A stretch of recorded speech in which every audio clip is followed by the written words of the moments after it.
یعنی آپ کو پتا جنات کی پرواز بہت زیادہ ہے، اڑ سکتے ہیں، ان کو آکسیجن نہیں ضرورت زندہ رہنے کے لیے. تو نبی علیہ السلام کی بعثت سے پہلے جنات پرواز کر کے آسمانوں کے کناروں تک پہنچ جاتے تھے. وہاں فرشتوں کی آوازیں چھپ کے وہ جو ڈسکشن کر رہے ہوتے تھے کہ اللہ تعالیٰ نے ہمارے ذمہ یہ کام لگایا ہے، وہ سنا کرتے تھے اور آ کے دنیا کے کاہنوں کو، جادوگروں کو بتا دیتے تھے. اسی لیے کچھ بات صحیح بھی نکل آتی تھی، کچھ غلط بھی، مکس کر کے بتاتے تھے. تو یہ جنات کہتے ہیں کہ ایک تو ہم نے یہ قرآن سنا تو اب ہمیں پتا چلا کہ اچھا کچھ عرصے سے ہم جب آسمان کی طرف جاتے ہیں تو آسمان پہ سخت پہرے لگے ہوئے ہیں فرشتوں کے، جو ہمیں اوپر نہیں جانے دیتے اور قریب نہیں لگنے دیتے اور فرشتوں کی باتیں نہیں سننے دیتے، اور ہم پر شہاب ثاقب فائر ہونا شروع ہو جاتے ہیں، میٹرائڈز. اب پتا چلا کہ یہ آسمان اتنے پہرے میں کیوں تھا، کیونکہ جب پیغمبر آیا ہوتا ہے نا تو اللہ تعالیٰ پھر پیغمبر کی حفاظت کرتا ہے کہ پیغمبر کے ہوتے ہوئے کوئی غلط خبریں نہ مشہور کرے. من الجن، اے نبی علیہ السلام آپ فرما دیجئے کہ میری طرف وحی ہوئی ہے اس بات کی کہ بڑے غور سے سنا ہے قرآن کو جنات کی ایک جماعت نے. یعنی نبی علیہ السلام بیٹھے ہوئے تھے، یہ مسجد جن بھی موجود ہے، خانہ کعبہ شریف سے واکنگ ڈسٹنس کے اوپر ہے. اب وہاں پہ مسجد جن بنا دی گئی ہے جہاں پہ نبی علیہ السلام بیٹھ کے، یعنی وہ کسی درخت کے نیچے یا کسی ایک چھاؤں کے اندر بیٹھ کے نبی علیہ السلام قرآن پڑھ رہے تھے. تو جنات کی ایک جماعت وہاں سے گزر رہی تھی، انہوں نے قرآن سنا، ایمان لیا ہے. تو پھر بعد میں جب وہ یعنی جگہ ہائی لائٹ ہوئی تو پھر وہ وہاں پہ مسجد بنا دی گئی، اس میں لوگ نوافل بھی پڑھتے ہیں. میں نے بھی الحمدللہ وہاں بارہا حاضری دی ہے. تو ظاہر انبیاء کرام کے جو اس طرح کے مقامات ہیں وہ اللہ تعالیٰ کی شاعر ہیں. اس میں جو اہل حدیث کا موقف ہے وہ بالکل غلط ہے، اور امام ابن تیمیہ کا بھی، اس کے اوپر میرا ڈیٹیل لیکچر آ چکا ہے، میں آج اس ڈیٹیل میں نہیں پڑھتا. فَقَالُوا إِنَّا سَمِعْنَا قُرْآنًا عَجَبًا، تو انہوں نے آپس میں گفتگو کرتے ہوئے کہا کہ ہم نے تو آج ایک عجیب قرآن سنا ہے. یہدی الی الرشد، جو راہ دکھاتا ہے ہدایت کی طرف. فآمنا بہ، پس ہم ایمان لے آئے اس کتاب کے اوپر. مسلمان ابھی تک ایمان نہیں لا پا رہا. قرآن اس نے یعنی مردے بخشوانے کا ذریعہ بنایا ہوا ہے، حفظ کا ذریعہ بنایا ہوا ہے، محفل قرات کا ذریعہ بنایا ہوا ہے، لیکن قرآن کی تعلیمات کے اوپر ابھی تک اس کی توجہ نہیں ہے. اور ادھر جنات کو دیکھیں کہ ایک ہی دفعہ راہ چلتے ہوئے نبی علیہ السلام کو قرآن پڑھتے ہوئے سنا تو انہوں نے کہا یہ تو کتاب ہدایت کی طرف رہنمائی کرتی ہے، ہم بے شک اس کے اوپر ایمان لے آئے. وَلَن نُشْرِكَ بِرَبِّنَا أَحَدًا، اور ہم ہرگز شریک نہیں بنائیں گے اپنے رب کے ساتھ کسی اور ہستی کو. یعنی ایمان لانے کا مطلب ہی توحید ہے. ایمان لانے کا مطلب بزرگ بابوں کو ماننا نہیں ہے، توحید ہے، ایک اللہ کا تعارف. اور توحید بھی صرف اللہ کو ماننا نہیں، اللہ کی ماننا اور اللہ کے ساتھ کسی کو شریک نہ ٹھہرانا. اللہ کو تو سارے ہی مان رہے ہیں، مسئلہ ہے ہی سارا شرک ہے، مسئلہ سارا ہی ٹوٹل اوبیڈینس آف گاڈ کا ہے. تو پہلی جناب نبی علیہ السلام کی تلاوت نے ان کی کایا کلب کر دی.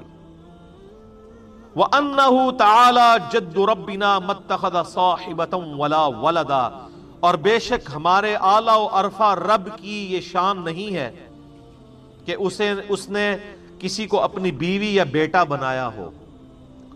یہ ہم بھی پڑھتے ہیں نا جب سنا وَتَعَالَى جَدُّكَ، یہ وہی الفاظ جد ربنا، ہماری اونچی شان والے رب کی یہ شان ہی نہیں ہے کہ اس نے کسی کو اپنی بیوی بنایا ہو یا اپنا بیٹا بنایا ہو.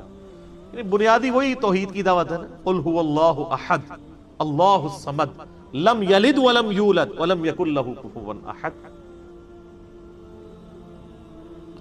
وَأَنَّهُ كَانَ يَقُولُ سَفِيهُنَا عَلَى اللَّهِ شَطَطًا، اور یہ بھی راز کھل گیا کہ ہمارے احمق لوگ اللہ کے بارے میں ناروا باتیں کرتے رہے. ان کو بھی ان کے مولویوں نے گمراہ کیا ہوا تھا.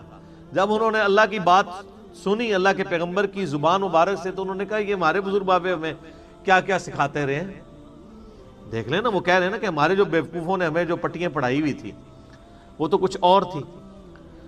اچھا آپ دیکھیں، آپ کو سیم اینالوجی یہ بھی نظر آئے گی ہمارے اس معاشرے کی بھی، کہ جب پہلی دفعہ کسی پہ حقیقت توحید آشکار ہوتی ہے تو وہ سب سے پہلے یہ کہتا ہے یار سانو کہڑے پاسے لایا سی انہوں نے ساڑھے وڈیاں نے.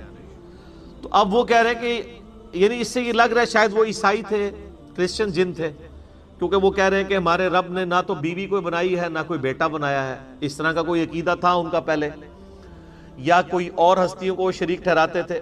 تو جیسے ہی قرآن سنا تو قرآن کی دعوت نے اپیل کیا تو انہوں نے کہا کہ ہم پہ تو یہ بات بھی کھل گئی ہے, اے نبی فرما دیجئے میری طرف وحی کی گئی کہ جنوں کی ایک جماعت نے قرآن تلاوت کرتے ہوئے مجھے سنا تو انہوں نے گفتگو کرتے ہوئے آپس میں کہا کہ ہم نے آج ایک عجیب قرآن سنا جو ہدایت اور رہنمائی یعنی ہدایت کی طرف رہنمائی دیتا ہے, پس ہم اس پر ایمان لے آئے اور ہم ہرگز اپنے رب کے ساتھ کسی کو شریک نہیں ٹھہرائیں گے. اور یہ کہ ہمارا رب جو بڑی شان والا ہے اس نے نہ کسی کو بیوی بنایا نہ کسی کو بچہ, اور یہ کہ ہمارے احمق لوگ اللہ کے بارے میں ناروا باتیں رکھتے ہیں. وَأَنَّا وَنَنَّا أَلَّن تَقُولَ الْإِنسُ وَالْجِنُّ عَلَى اللَّهِ كَذِبًا, اور ہم تو یہ خیال کیے ہوئے تھے کہ انسان اور جن اللہ کے بارے میں کبھی جھوٹ بول ہی نہیں سکتے. اتنے بڑے بڑے بزرگ کیسے جھوٹ بول سکتے ہیں؟ یہ وہی بات آ گئی ہے. یعنی جنات نے کہا کہ ہم سمجھتے تھے کہ جن اور انسان جو کچھ اللہ کے بارے میں عقیدے بتا رہے ہیں, اللہ تو ان کا خالق ہے, یہ کیسے ہو سکتے ہیں وہ اللہ کے بارے میں جھوٹ بولتے ہوں. یہاں پہ بھی لوگ کہتے ہیں نا جی اللہ نے بزرگوں نے عطا کیتا ہے, جی اے بزرگ جو کچھ کر دینے اللہ نے ان کو قدرت دی ہوئی ہے. تو جنات کہتے ہیں جب ہم نے نبی الاسلام کا توحید بھرا قرآن سنا تو ہم اس سوچ میں پڑھ کے یہ ہو سکتا ہے کہ کوئی جن اور انسان بھی اللہ پہ جھوٹ بولے. تو حقیقت ہے کہ جن اور انسان جھوٹ ہی بول رہے ہیں. وَلَا تَقُولُوا عَلَى اللَّهِ إِلَّا الْحَقِّ, مت کہا کرو اللہ کے بارے میں سوائے وہ بات کے جو حق پہ مبنی ہے. اور اس طریقے سے جھوٹ بولنا کہ ہر وہ عقیدہ امت کو بتانا جو اللہ اور اس کے محبوب علیہ السلام نے نہیں بتایا, یہ اللہ پر جھوٹ باندھنا ہے. میں نے پچھلے دنوں بھی بتایا تھا کہ بریلوی اور دیوبندی دونوں کے بزرگوں نے یہ مشترکہ عقیدہ لکھا ہے. دیوبندیوں نے اپنی وہ المحند علی المفند میں لکھا, بنیادی عقیدے کی کتاب میں. بریلویوں نے اپنی کئی کتابوں میں, قرآن پاک کی تفسیر کے اندر, مشکات المصابیح کی تفسیر میں مفتی احمد جان خان نعیمی صاحب نے لکھا کہ ہمارا یہ عقیدہ ہے کہ نبی علیہ السلام کی جو قبر مبارک ہے وہ خانہ کعبہ اللہ کے عرش اور کرسی سے بھی افضل ہے. جب ہم یہ پوچھتے ہیں کہ کہاں لکھا ہوا ہے, وہ کہتے ہیں آپ نبی علیہ السلام کے گستاخ ہیں. یہ ویسا ہی ہے کہ اگر کوئی عیسائی کہے کہ ہم حضرت عیسیٰ علیہ السلام کو اللہ کا بیٹا مانتے ہیں تو ہم اس سے اگر پوچھیں کہ یہ کہاں لکھا ہوا ہے, انجیل سے ہی نکال دو, تحریف شدہ انجیل سے ہی نکال دو, اور وہ یہ کہنا شروع کر دے آپ عیسیٰ علیہ السلام کی شان کی منکر ہیں. شان کے منکر نہیں ہیں, ہم ہر اس بات کے منکر ہیں جو اللہ اور اس کے پیغمبروں نے تعلیم نہیں کی. تو یہاں پر بھی دیکھیں جنات کہتے ہیں ہم سوچ بھی نہیں سکتے تھے کہ ہمارے بزرگان دین اللہ پر جھوٹ باندھیں گے, چاہے وہ جنوں میں سے ہو یا انسانوں میں سے. اللہ نے تو کوئی ایسے عقیدے نہیں بتائے ہوئے. وَأَنَّهُ كَانَ رِجَالٌ مِّنَ الْإِنسِ, اور یہ کہ انسانوں میں سے ایسے لوگ بھی ہیں بیوقوف, يَعُوذُونَ بِرِجَالٍ مِّنَ الْجِنِّ فَزَادُوهُمْ رَهَقًا, کہ وہ جنات کے مردوں کی پناہ حاصل کرتے ہیں اور اس چیز نے جنوں کو غرور میں ڈال دیا. اگلے زمانوں میں بھی ہوتا تھا, اب بھی ہے, کہ جب کبھی بھی سفر کرتے تھے نا تو جا کے وہ کسی جنگل سے گزر رہے ہوتے تھے نا, تو اس جنگل میں داخل ہوتے ہی کہتے تھے کہ اس جنگل کے سب سے بڑے جن کی پناہ میں ہم آتے ہیں, نعوذ باللہ, بجائے اللہ کی پناہ مانگنے کے. بخاری اور مسلم میں ابن مسعود رضی اللہ تعالیٰ عنہ کا قول موجود ہے. سورہ بنی اسرائیل کی آیت نمبر 56 ہے, جس میں اللہ تعالیٰ فرماتا ہے کہ یہ جن ہستیوں کو اللہ کے سوا پکار رہے ہیں نا, وہ ہستیاں تو خود اللہ سے امید رکھتی ہیں, اللہ کی طرف متوجہ ہوتی ہیں, اللہ کے عذاب سے ڈرتی رہتی ہیں, اس کی رحمت کی امیدوار ہیں, اور یہ بیوقوف انہی ہستیوں کو پکار رہے ہیں. اس آیت کی تفسیر میں آیت نمبر 56 بنی اسرائیل کی, ابن مسعود رضی اللہ تعالیٰ عنہ کا قول بخاری اور مسلم دونوں میں موجود ہے. وہ کہتے ہیں کہ یہ ان جنات کے بارے میں نازل ہوئی کہ جن جنات کی لوگ پناہ حاصل کیا کرتے تھے جنگلات میں جا کے. ان میں سے کئی جنات ایسے بھی ہوتے تھے جو خود مواحد ہوتے تھے اور وہ مذاق اڑاتے تھے, یہ انسان دیکھو ہماری پناہ حاصل کر رہے ہیں, ہماری کیا اوقات ہے.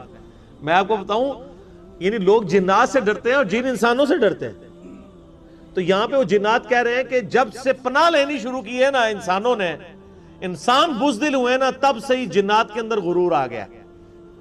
ان کو تو پتہ ہی نہیں تھا کہ اچھا یہ تو ہماری پناہ حاصل کر رہے ہیں، تو وہ اور اکڑ گئے کہ ہم انسانوں سے سپیریئر ہیں، ورنہ انسان سے کیسے سپیریئر ہے جن. وَأَنَّهُمْ ظَنُّوا كَمَا ظَنَنْتُمْ أَلَّنْ يَبْعَثَ اللَّهُ أَحَدًا، اور یہ کہ انسانوں نے یہ بھی گمان کیا جیسے تم گمان کرتے ہو کہ اللہ اب کسی کو رسول بنا کر نہیں بھیجے گا. اچھا، اس سے اشارہ مل گیا کہ یہ کرسچن جن تھے، اور ظاہر ہے کہ نبی علیہ السلام اور عیسیٰ علیہ السلام کے درمیان آلموسٹ 600 سال کا فرق ہے. عیسیٰ علیہ السلام 33 عیسوی میں اٹھائے گئے ہیں، اور نبی علیہ السلام 571 عیسوی میں پیدا ہوئے ہیں. اور صحیح بخاری میں بھی حدیث موجود ہے کہ نبی علیہ السلام اور حضرت عیسیٰ علیہ السلام کے درمیان 600 سال کا فرق ہے. اسے فترت کا پیریڈ کہتے ہیں، ایسا پیریڈ جس میں کوئی پیغمبر مبعوث نہ ہوا ہو. پوری دنیا میں کوئی پیغمبر نہیں آیا ان 600 سالوں میں. سورۃ المائدہ میں بھی اس کا ذکر موجود ہے کہ اب ایک فترت کے پیریڈ کے بعد ہمارے پیغمبر آ گئے ہیں. ایسا نہ ہو کہ تم یہ کہو کہ ہمارے پاس کوئی ڈر سنانے والا نہیں آیا، تو ہم نے ڈر سنانے والا اور خوشخبری سنانے والا تمہارے پاس محمد رسول اللہ صلی اللہ علیہ وآلہ وسلم کی مبارک ہستی کی فارم میں بھیج دیے ہیں، تم ان کے اوپر ایمان لاؤ. تو اس کو کہتے ہیں فترت کا پیریڈ. یہ فترت تا کے ساتھ ہوتی ہے، توئیں کے ساتھ نہیں، تو کے ساتھ نہیں ہوتی. تا 2 نقطوں والا، فا 2 نقطوں والا تے، را اور تا. ایک فطرت ہے، وہ کہتے ہیں نیچر کو. یہ فترت لفظ ہے. فترت کا مطلب ہے گیپ والا پیریڈ. جیسے ہم نبی علیہ السلام کے ماں باپ کو اہل فترت میں شمار کرتے ہیں، اس پیریڈ میں جس پیریڈ میں کوئی ڈر سنانے والا ان کے پاس نہیں آیا، لہذا ان کو کافر نہیں کہا جائے گا بلکہ ان کو اہل فترت کہا جائے گا. تو وہ کہتے ہیں کہ انسانوں اور جنوں نے تو یہ گمان کیا ہوا تھا کہ اب شاید کوئی پیغمبر آئے گا ہی نہیں. وَأَنَّا لَمَسْنَا السَّمَاءَ فَوَجَدْنَاهَا مُلِئَتْ حَرَسًا شَدِيدًا وَشُهُبًا. تو سنو، ہم نے ٹٹولنا چاہا آسمان کو تو ہم نے سخت پہروں اور شہاب ثاقب سے بھرا ہوا پایا. یعنی آپ کو پتا جنات کی پرواز بہت زیادہ ہے، اڑ سکتے ہیں، ان کو آکسیجن نہیں ضرورت زندہ رہنے کے لیے. تو نبی علیہ السلام کی بعثت سے پہلے جنات پرواز کر کے آسمانوں کے کناروں تک پہنچ جاتے تھے. وہاں فرشتوں کی آوازیں چھپ کے وہ جو ڈسکشن کر رہے ہوتے تھے کہ اللہ تعالیٰ نے ہمارے ذمہ یہ کام لگایا ہے، وہ سنا کرتے تھے اور آ کے دنیا کے کاہنوں کو، جادوگروں کو بتا دیتے تھے. اسی لیے کچھ بات صحیح بھی نکل آتی تھی، کچھ غلط بھی، مکس کر کے بتاتے تھے. تو یہ جنات کہتے ہیں کہ ایک تو ہم نے یہ قرآن سنا تو اب ہمیں پتا چلا کہ اچھا کچھ عرصے سے ہم جب آسمان کی طرف جاتے ہیں تو آسمان پہ سخت پہرے لگے ہوئے ہیں فرشتوں کے، جو ہمیں اوپر نہیں جانے دیتے اور قریب نہیں لگنے دیتے اور فرشتوں کی باتیں نہیں سننے دیتے، اور ہم پر شہاب ثاقب فائر ہونا شروع ہو جاتے ہیں، میٹرائڈز.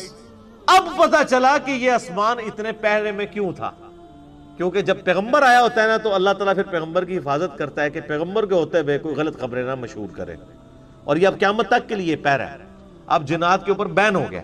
تو اب ذرا ان کی ذرا ٹیکنیکل گفتگو سنیں. وہ کہتے ہیں اچھا اب پتا چلا کہ یہ جو آسمان پہرے میں تھا اور وہاں پہ شہاب ثاقب ہم پہ فائر ہو رہے تھے راکٹ اللہ کی طرف سے، وہ اس لیے تھے وَأَنَّا كُنَّا نَقْعُدُ مِنْهَا مَقَاعِدَ لِلسَّمْعِ. اور اس سے پہلے تو ہم بڑے آرام سے ان مقامات پر جایا کرتے تھے اور باتیں کان لگا کے سنا کرتے تھے. لیکن اب کیا حالت ہے؟ فَمَن يَسْتَمِعِ الْآنَ. اب اگر ہم سننے کی کوشش کرتے ہیں يَجِدْ لَهُ شِهَابًا رَصَدًا، تو ہم میں سے کسی نہ کسی کے اوپر شہاب ثاقب داغ دیا جاتا ہے. وَأَنَّا لَا نَدْرِي أَشَرٌ أُرِيدَ بِمَنْ فِي الْأَرْضِ. ہمیں نہیں پتا کہ اب یہ جو کچھ ہونے جا رہا ہے اس سے اللہ تعالیٰ نے زمین میں کسی شر کا ارادہ کر لیا ہے کہ زمین کو تباہ و برباد کرے گا. ام اراد بہم ربہم رشدا، یا ان کے رب نے یہ ارادہ کیا ہے کہ لوگوں کی ہدایت کا کوئی بندوبست کیا جائے. یار کتنے سمجھدار یہ جنات تھے. آپ ذرا ڈسکشن کا لیول دیکھیں. یہ بڑی ٹیکنیکل گفتگو انہوں نے کی ہے کہ اگر آسمان کے اوپر پہرے لگا دیے گئے ہیں، کسی کو اوپر نہیں جانے دیا جا رہا، اس کا مطلب ہے کہ اللہ تعالیٰ نے کوئی بہت بڑا فیصلہ کر دیا. فیصلہ یہ ہے کہ یا تو مخلوق کی تباہی کا فیصلہ کر دیا اور یا ان کی ہدایت کا فیصلہ کر دیا. اور بیک وقت دونوں باتیں درست ہیں، کیونکہ جب پیغمبر آتا ہے نا تو پیغمبر کے ماننے والوں کی ہدایت کا فیصلہ ہوتا ہے اور پیغمبر کے مخالفین کی تباہی کا فیصلہ ہوتا ہے. ظاہر ہے جو پیغمبروں کا انکار کرتا ہے تباہ و برباد ہوتا ہے. تو وہ کہتے ہیں کہ اچھا اب پتہ چلا کہ یہ چونکہ پیغمبر آئے ہوئے ہیں اسپیشل پروٹیکشن ہے، اس کا مطلب ہے کہ اللہ نے فیصلہ کر دیا ہے کہ اب اس دنیا کے اوپر لوگوں کو ہدایت کی وجہ سے کامیابی کی طرف لے کے جانا ہے، اور جو وقت کے پیغمبر محمد رسول اللہ صلی اللہ علیہ وآلہ وسلم کا انکار کرنے والے لوگ ہیں وہ تباہ و برباد ہوں گے. انہوں نے کس طرح کڑیاں ملانے شروع کر دی ہیں. وَأَنَّا مِنَّا الصَّالِحُونَ وَمِنَّا دُونَ ذَلِكَ، اور یہ کہ ہم میں نیک بھی ہیں اور برے بھی ہیں. كُنَّا طَرَائِقَ قِدَدًا، اور ہم تو کئی راستوں پر گامزن ہیں. یعنی ہمارے اندر بھی کئی ایک فرقے بنے ہوئے ہیں، کئی ایک راستے بنے ہوئے ہیں. آپ حیران ہوں گے کہ صوفیاء جو یہ طریقت کا لفظ لیتے ہیں نا اس لفظ سے لیتے ہیں. جب ان کو کہتے ہیں نا شریعت اور طریقت، شریعت کا لفظ تو سورہ الشورى کے اندر آیا نا کہ ہم نے ہر پیغمبر کے لیے ایک شریعت اور منہاج مقرر کیا تھا. تو ہم کہتے ہیں طریقت کہاں سے نکالی، وہ کہتے ہیں یہاں سے نکالیے کہ کُنَّا طَرَائِقَ قِدَدًا، ہم میں سے جو کئی لوگ مختلف راستوں کے اوپر گامزن ہیں. حالانکہ بات کیا ہو رہی ہے اوپر کہ کوئی گمراہی کے راستے کے اوپر ہے، کوئی اچھائی کے راستے پہ ہے. یہ کوئی قادریہ، چشتیہ، سہروردیہ، حنفیہ، شافعیہ، مالکیہ سلسلے نہیں ہیں، بلکہ پیغمبروں کے ماننے والے اور پیغمبروں کے نہ ماننے والے ہیں، دو گروہ ہیں. تو وہ طریقت کا لفظ یہاں سے نکالتے ہیں. ویسے اب آپ نے طریقت والوں سے پوچھنا ہے کہ طریقت کا لفظ قرآن میں کہاں ہے، تو چند ایک لوگوں کو شاید پتا ہو، زیادہ تر کو نہیں پتا ہوگا. وَأَنَّا، اور یہ کہ آپ دیکھیں وہ چل رہا ہے وہی چیز، اور یہ کہ وَأَنَّا وَنَنَّا أَلَّن نُعْجِزَ اللَّهَ فِي الْأَرْضِ، اور یہ کہ اب ہمیں یہ یقین ہو گیا ہے کہ ہم زمین میں اللہ کو عاجز نہیں کر سکتے. وَلَن نُعْجِزَهُ هَرَبًا، اور نہ ہم اللہ سے بھاگ کر کہیں جا سکتے. ایک تو ان کو وہاں اللہ کی قدرت کا اندازہ ہو گیا، پہلے تو کان لگا کے سنتے تھے. جب وہ پابندی لگ گئی، ادھر پیغمبر آ گئے، انہوں نے کہا نہیں بھائی اب پیغمبر کو ماننے میں ہی عافیت ہے، ورنہ اللہ تعالیٰ نے کوئی لگتا ہے کہ مخلوقات کے لیے فیصلہ کرتی ہے. تو اب ہمیں یہ یقین آ گیا کہ نہ ہم زمین میں اللہ کو عاجز کر سکتے ہیں، نہ اللہ سے بھاگ کے ہم کہیں جا سکتے ہیں. وَأَنَّا لَمَّا سَمِعْنَا الْهُدَىٰ آمَنَّا بِهِ، اور اب وہ دیکھیں گے یہ بات جا کے اپنی باقی بھائیوں میں بھی کر رہے ہیں، اور یہ کہ ہم نے جب یہ پیغام سنا دیکھو ہم تو ایمان لے آئے ہیں اس پر، قرآن پر. فَمَن يُؤْمِن بِرَبِّهِ فَلَا يَخَافُ بَخْسًا وَلَا رَهَقًا، پس جو شخص اپنے رب پر ایمان لاتا ہے تو اسے نہ کسی نقصان کا خوف ہوگا نہ کسی ظلم کا. یعنی نہ صرف انہوں نے ایمان قبول کیا بلکہ ایمان قبول کرتے ایک دائی بھی بن گئے. کسی مدرسے سے ڈگری بھی نہیں لی انہوں نے جا کے. مزے کی بات دیکھیں نا، کہیں جا کے پڑھتے کوئی عربی صرف ناف سیکھتے یہ وہ نہ، انہوں نے نبی علیہ السلام سے چند آیات سنی جنات نے اور آگے جا کے دعوت و تبلیغ کا کام شروع کر دیا. اور نبی علیہ السلام کو پتہ بھی نہیں ہے، جیسے ہمیں بھی نہیں پتا ہوتا کہ ہماری ویڈیو سن سن کے کون کہاں کہاں دعوت و تبلیغ کا کام کر رہا ہے. ہمیں پتہ، کوئی آ کے بتاتا ہے تو پتہ چلتا ہے. نبی علیہ السلام کو بھی اللہ نے وحی کے ذریعے بتایا کہ آپ کی قرآن کی تلاوت سن کے تو ایک جنات کی پوری جماعت نے نہ صرف اسلام قبول کیا ہے بلکہ انہوں نے تو جا کے اپنی قوم میں بھی دعوت توحید کو عام کرنا شروع کر دیا. یہ نبی علیہ السلام کی مبارک دعوت کی برکت. تو صحیح بخاری میں حدیث ہے بلغوا عنی ولو آیہ، پہنچا دو میری طرف سے خواہ تمہیں ایک آیت ہی آتی. تو وہ کہتے ہیں ہم نے سنا قرآن، ہم ایمان لے آئے، اب ہمیں کسی چیز کا خوف نہ کوئی ظلم کا اندیشہ ہے اپنے رب کی طرف سے کیونکہ ایمان لے آئے. وَأَنَّا مِنَّا الْمُسْلِمُونَ وَمِنَّا الْقَاسِطُونَ، اور بے شک یہ کہ ہم میں سے کچھ تو تابع فرمان ہیں اور کچھ ظالم ہیں. یعنی جنات میں بھی اللہ کے تابع فرمان بھی ہیں، اللہ کے باغی بھی ہیں. فَمَنْ أَسْلَمَ فَأُولَئِكَ تَحَرَّوْا رَشَدًا، تو جنہوں نے اسلام قبول کیا تو انہوں نے حق کی راہ تلاش کر لی. وَأَمَّا الْقَاسِطُونَ، اور جو حق سے منحرف ہو گئے فَكَانُوا لِجَهَنَّمَ حَطَبًا، تو وہ جہنم کا ایندھن بننے والے ہیں. اللہم اجرنا من النار، اللہم اجرنا من النار، اللہم اجرنا من النار، آمین. وَأَن لَوْ اسْتَقَامُوا عَلَى الطَّرِيقَةِ، علی الطریقۃ لأسقیناہم ماء غدقا، اور اگر وہ ثابت قدم راہ حق پر ہیں تو ہم انہیں سیراب کریں گے کثیر پانی کے ساتھ۔ اب یہ اللہ تعالیٰ کا کلام ہے کہ جو کوئی پیغمبروں کا تابع فرمان بنے گا تو اس پہ اللہ تعالیٰ پانی کا نزول فرمائے گا۔ پانی آج بھی بہت اہم ہے، اس زمانے میں بھی تھا۔ وہ پنجابی سے کہتے ہیں نا کہ جڑا کسان ہوتا ہے نا، کسان وہ دی اللہ نال پائی والی ہوندی ہے، وہ ہر وقت اللہ کے ساتھ تعلق میں رہتا ہے، خصوصاً بارانی زمین والا کسان۔ وہ محنت کرتا ہے، حل چلاتا ہے، پھر بیج بوتا ہے، پھر کہتا ہے یا اللہ تو نے بارش نازل فرمانی ہے، تبھی اس میں سے کچھ نکلے گا نا۔ تو اللہ تعالیٰ فرما رہا ہے کہ اگر ثابت قدم رہیں حق پر تو اللہ تعالیٰ پانی کے ذریعے سیراب کرتا ہے، یعنی تمہیں کھیت عطا فرمائے گا، پھل عطا فرمائے گا، تمہارا رزق کی فراوانی ہو جائے گی اگر تم اللہ کا راستہ اختیار کرو گے۔ لِنَفْتِنَهُمْ فِي، تاکہ اللہ تعالیٰ آزمائش کرے اس میں ان کی۔ وَمَنْ يُعْرِضْ عَنْ ذِكْرِ رَبِّهِ، اور جو کوئی اپنے رب کے ذکر سے روگردانی کرے، يَسْلُكْهُ عَذَابًا صَعَدًا، تو وہ اسے داخل کرے گا سخت عذاب کے اندر۔ یہ سائملٹینیس کنٹراسٹ ہے، دنیا میں عذاب آئے نہ آئے، آخرت کا بڑا عذاب تو آنا ہے اللہ کے نافرمانوں کے اوپر، پیغمبروں کی روگردانی کرنے والوں کے اوپر۔ اب وہ اہم ترین آیت آ رہی ہے، سورۃ الجن آیت نمبر 18۔ وَأَنَّ الْمَسَاجِدَ لِلَّهِ فَلَا تَدْعُوا مَعَ اللَّهِ أَحَدًا، اور یہ کہ مسجدیں اللہ ہی کے لیے ہیں، پس مت عبادت کرو اللہ کے ساتھ کسی کی۔ یہ تو ترجمہ کیا ہوا ہے بریلویوں نے، لیکن لفظی ترجمہ یہ نہیں ہے اس کا۔ وَأَنَّ الْمَسَاجِدَ لِلَّهِ، اور یہ کہ بے شک مسجدیں اللہ ہی کے لیے ہیں، فَلَا تَدْعُوا، تو مت دعا دو، مت پکارو، دعا کہتے ہیں پکارنے کو، مع اللہ احدا، اللہ کے ساتھ کسی ایک کو بھی مت پکارو۔ اب وہ چونکہ پکارنے والے ہیں تو ترجمہ انہوں نے عبادت کر دیا ہے کہ کوئی یہ آیت پیش کرے کہ اللہ کے ساتھ تو کسی کو نہیں پکارا جاتا، وہ کہتے ہیں جی تو ہم بھی تو اللہ کی عبادت کرتے ہیں نا، تو ترجمہ عبادت کر دیا۔ یہ بہت بڑی تحریف ہے۔ ہاں اگر یہ کہتے ہیں نا اللہ کے ساتھ کسی کو نہ پکارو اور بریکٹ میں عبادت کر دیتے ان معنوں میں کہ پکار بھی عبادت ہے، وہ تو حدیث ہے نا ابو داؤد کے اندر، سنن نسائی میں اور ابن ماجہ میں، الدعاء هو العبادہ، دعائی تو عبادت ہے۔ پھر نبی اسلام نے آیت تلاوت کی، ان الذین یستکبرون عن عبادتی، اس سے پہلے آیت وہ پڑھی، ادعونی استجب لکم، اے میرے بندو مجھ سے مانگو میں عطا کروں گا، اور یہ آیت چلتی ہے سورۃ المومن کی آیت نمبر 60، ان الذین یستکبرون عن عبادتی، جو لوگ میری اس عبادت سے تکبر کرتے ہیں، یعنی مجھے پکارنے سے روگردانی کرتے ہیں، میں ذلیل و خوار کر کے انہیں دوزخ میں داخل کروں گا، وَلِعَوْذُ بِاللَّهِ تعالی۔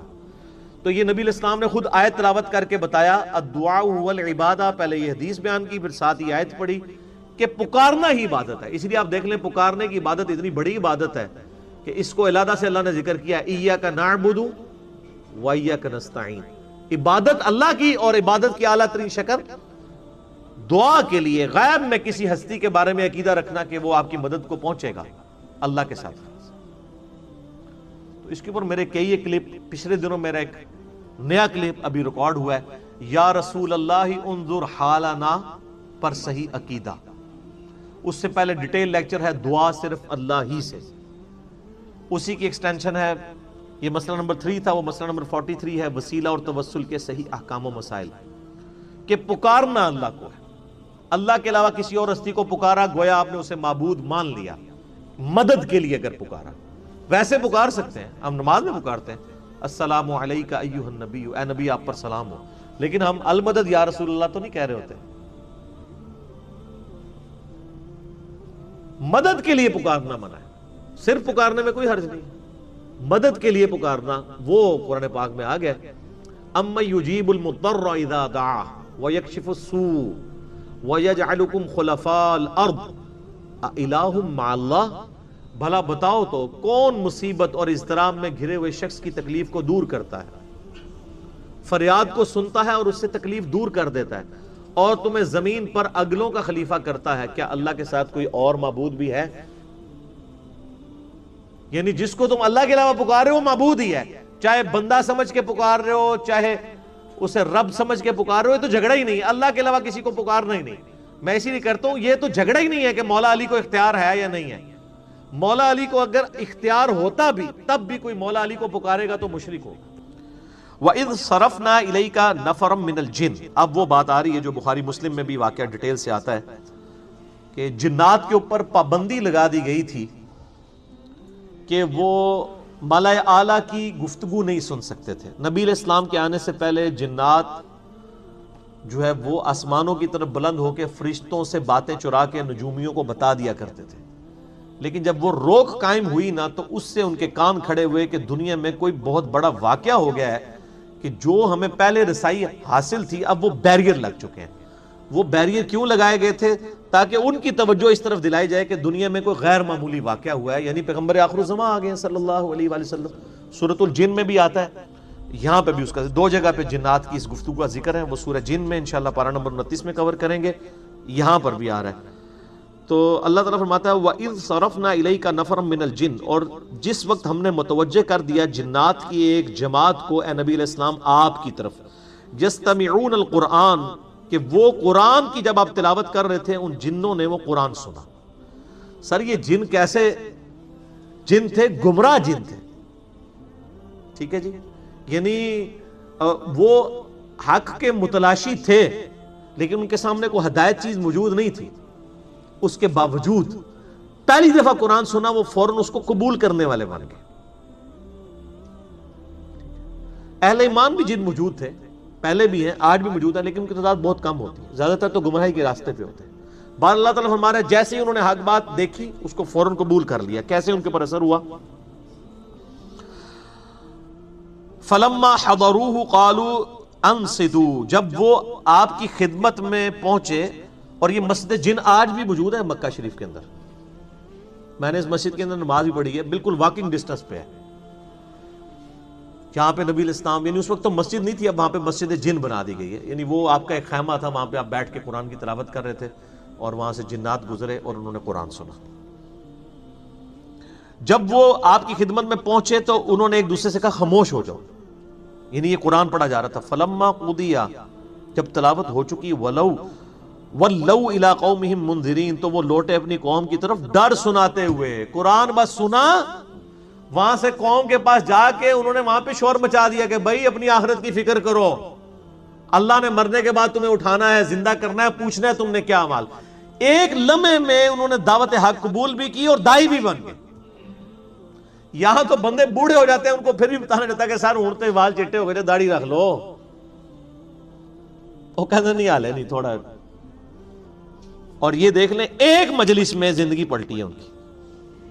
جیسے کہ وہ جادوگروں کی زندگی حضرت موسیٰ علیہ السلام کے وہ جب واقعہ ہوا فرعون کے دربار میں، آئے تو فرعون کی طرف سے تھے لیکن موسیٰ علیہ السلام پہ ایمان لیا ہے. اپنی قوم کی طرف ڈر سناتے ہوئے گئے. قالوا یا قومنا، انہوں نے کہا ہے ہماری قوم جنات، انا سمعنا کتابا انزل من بعد موسیٰ، ہم نے ایک ایسی کتاب سنی ہے جو موسیٰ علیہ السلام کے بعد نازل ہوئی ہے. مصدقا لما بین یدیہ یہدی الی الحق، جو پہلی کتابوں کی تصدیق کرتی ہے اور حق کی طرف رہنمائی کرتی ہے. وَإِلَىٰ طَرِيقٍ مُسْتَقِيمٍ، اور سیدھے راستے کی طرف. یا قومنا اجیبوا داعی اللہ، اے ہماری قوم قبول کر لو اللہ کے اس دائی محمد رسول اللہ کی دعوت کو صلی اللہ علیہ وآلہ وسلم. وَآمِنُوا بِي، اور ایمان لے آؤ. وہ خود تو ایمان لے آئے، انہوں نے کہا تم بھی ایمان لے کر آؤ. یغفر لکم من ذنوبکم، وہ بخش دے گا تمہارے گناہوں کو. وَيُجِرْكُم مِّنْ عَذَابٍ عَلِيمٍ، اور تمہیں عذاب علیم سے، دردناک عذاب سے نجات دے گا. وَمَن لَّا يُجِبْ دَاعِيَ اللَّهِ، اور جو کوئی قبول نہیں کرے گا اللہ کی دائی کی دعوت، فَلَيْسَ بِمُعْجِزٍ فِي الْأَرْضِ، تو یاد رکھو وہ اللہ کو عاجز نہیں کر سکتا زمین میں. وَلَيْسَ لَهُ مِن دُونِهِ أَوْلِيَاء، پھر اس کا کوئی مددگار بھی نہیں ہوگا اللہ کے مقابلے میں. یعنی ہم نے تو اسلام قبول کر لیا، اگر تم اسلام قبول نہیں کرو گے اللہ کا کچھ نہیں بگاڑ سکو گے، اپنا ہی بیڑا غرق کر لو گے. أُولَٰئِكَ فِي ضَلَالٍ مُّبِينٍ، پھر ایسے لوگ ہوں گے کھلی گمراہی میں. أَوَلَمْ يَرَوْا أَنَّ اللَّهَ الَّذِي خَلَقَ السَّمَاوَاتِ وَالْأَرْضَ، کیا لوگوں نے نہیں دیکھا کہ اللہ تعالیٰ نے آسمان اور زمین کو پیدا کیا. وَلَمْ يَعْيَا بِخَلْقِهِنَّ بِقَادِرٍ عَلَىٰ أَن يُحْيِيَ الْمَوْتَىٰ، اور اللہ تعالیٰ کو کوئی تھکان محسوس نہیں ہوئی یہ سب کریشن کرتے ہوئے، وہ اس پر بھی قادر ہے کہ مردوں کو زندہ کر دے. بلا، کیوں نہیں؟ انہ علی کل شیء قدیر،